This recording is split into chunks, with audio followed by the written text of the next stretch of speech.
Jewellers ने अपने ग्राहकों के लिए त्योहारी उपहार योजना लॉन्च कर दी है। खुशियों की दिवाली योजना के तहत हर 10,000 की खरीद पर ग्राहकों को एक कूपन दिया जाएगा और इस योजना का हिस्सा बनकर ग्राहक मारुति एस्प्रेसो कार सहित लाखों रुपए के इनाम जीत सकते हैं।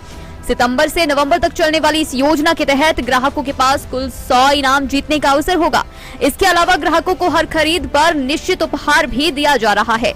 भूषण ज्वेलर्स प्रबंधन कुलभूषण गुप्ता ने बताया कि खुशियों की दिवाली योजना में पहला इनाम मारुति एस्प्रेसो कार है, जबकि दूसरा इनाम सॉलिटायर कपल बैंड रखा गया है। तीसरा इनाम आईफोन, चौथा लैपटॉप, पांचवा 32 इंच की स्मार्ट टीवी है। इसके अलावा कई आकर्षक इनाम रखे गए हैं। हर ग्राहक इसका लाभ उठा सके, इसलिए महज 10,000 की खरीद पर एक कूपन दिया जाएगा। सोना, चांदी या हीरे किसी भी तरह के आभूषणों की खरीद पर ये कूपन मिलेगा। नवंबर तक ये योजना जारी रहेगी, जिसके बाद लकी ड्रॉ निकाला जाएगा। भूषण ज्वेलर्स से खरीदे आभूषण, जीते उपहार। आकर्षक उपहार जीतने के लिए जाएं भूषण ज्वेलर्स सोलन। आवाज जनादेश में आपका स्वागत है। मैं हूं आपके साथ रीना। सिरमौर के गिरिपार क्षेत्र के हाटी समुदाय को जल्द ही जनजातीय दर्जा देने को केंद्रीय मंत्रिमंडल ने मंजूरी दी है। गिरिपार को जनजातीय क्षेत्र का दर्जा भी मिल गया है। हाटी समुदाय 5 दशकों से जनजातीय दर्जा देने की मांग कर रहा था। इस फैसले के बाद 1,59,716 लोगों को फायदा मिलेगा। 389 गांव इसके दायरे में आएंगे। केंद्रीय जनजातीय विभाग ने हिमाचल सरकार की ओर से भेजे गए ड्राफ्ट को पहले ही मंजूरी दे दी थी, जिसको बीते कल कैबिनेट ने मंजूरी दे दी गई है। 1967 में जोनसार बाबर को जनजातीय क्षेत्र का दर्जा दे दिया गया था, लेकिन गिरिपार का क्षेत्र वंचित रह गया था। 55 साल बाद 14 जातियों को इसका लाभ मिलेगा। हाटी समुदाय की 154 पंचायतों को इसका लाभ मिलेगा। हाटी समुदाय से 91,446 अनुसूचित जाति के लोगों को इससे अलग रखा गया है। हिमाचल प्रदेश के सिरमौर जिले के 1,59,716 आबादी को मिलेगा। सिरमौर जिले के 4 विधानसभा पच्छाद के 27,261, रेणुकाम के 50,475, सिलाई 60,775 व पांवटा साहब 25,323 के लोग जनजातीय आरक्षण के दायरे में शामिल होंगे। इस क्षेत्र के तहत 91,446 लोग अब क्षेत्र में अनुसूचित जाति के लोग रह गए हैं। हालांकि अनुसूचित जाति के लोग इसका विरोध कर रहे हैं। अब देखना होगा कि चुनावों से ठीक पहले भाजपा के इस मास्टर स्ट्रोक का किसको फायदा मिलेगा। सबसे ज्यादा लाभ सिलाई विधानसभा क्षेत्र को मिलेगा। मुझे इस बात की खुशी है कि पिछले कल केंद्रीय मंत्रिमंडल की बैठक में हिमाचल से संबंधित एक बहुत महत्वपूर्ण निर्णय लिया गया है।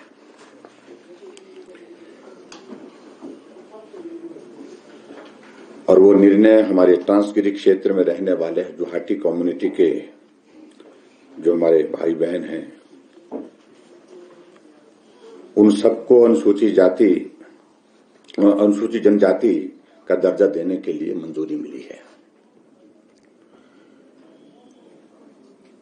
अनुसूचित जनजाति के इस दर्जे के लिए बहुत लंबे समय से संघर्ष चल रहा था, मांग चल रही थी और पिछले कल इस ऐतिहासिक निर्णय के लिए मैं सबसे पहले हमारे देश के यशस्वी प्रधानमंत्री नरेंद्र मोदी जी का हृदय से आभार व्यक्त करता हूं।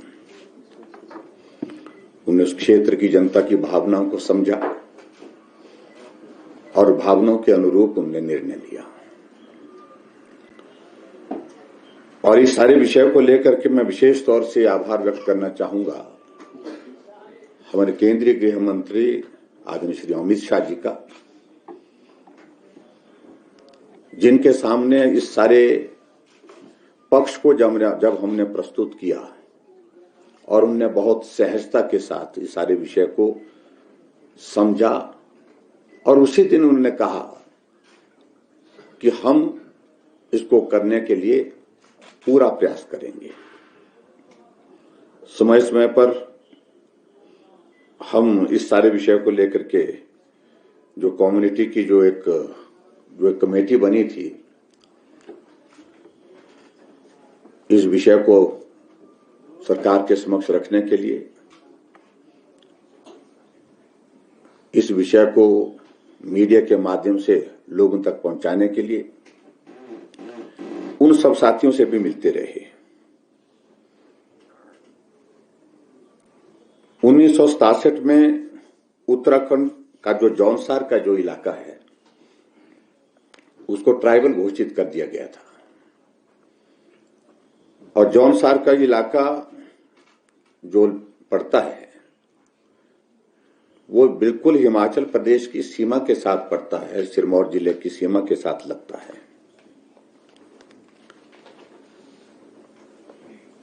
हमारे हिमाचल के बहुत सारे ऐसे परिवार हैं,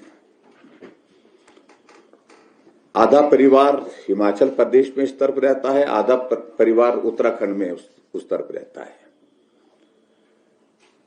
और उसके बाद ये परिस्थिति हुई जब 1967 में जौनसार के इलाके को ट्राइबल घोषित कर दिया गया, तो परिवार के सदस्य जो इस तरफ रहते थे हिमाचल प्रदेश में वो ट्राइबल में शामिल नहीं हो पाए, लेकिन जो जौनसार के इलाके में उस तरफ उत्तराखंड के उस हिस्से में रहते थे वो ट्राइबल घोषित हो गए। यानी कि एक परिवार में एक भाई ट्राइबल में और एक भाई ट्राइबल में नहीं। इस तरह की एक परिस्थिति बनी थी, जिस बात को लेकर के हमारे वहां सिरमौर के हमारे जो लोग हैं हमेशा अपनी बात को प्रदेश सरकार के सामने उठाते रहे। अगर सही मायने में इस बात को हम कहें कि 1967 के बाद लगातार ये प्रयास चल रहा था कि हम एक परिस्थिति में रहते हैं, भौगोलिक परिस्थितियां एक तरह की हैं, हमारे कल्चरल सारी चीजें आपस में मेल खाती हैं, बोली भाषा हमारी एक जैसी है, और ऐसे में हिमाचल प्रदेश में जो रहने वाले हमारे साथी हैं उनको भी ट्राइबल में शामिल किया जाए। तो ये एक मांग बहुत लंबे समय से चल रही थी और अभी इस निर्णय के साथ मुझे इस बात की खुशी है कि इस फैसले से लगभग 1,60,000 के लोग लगभग लोग जो इस पर लाभान्वित इसमें होंगे।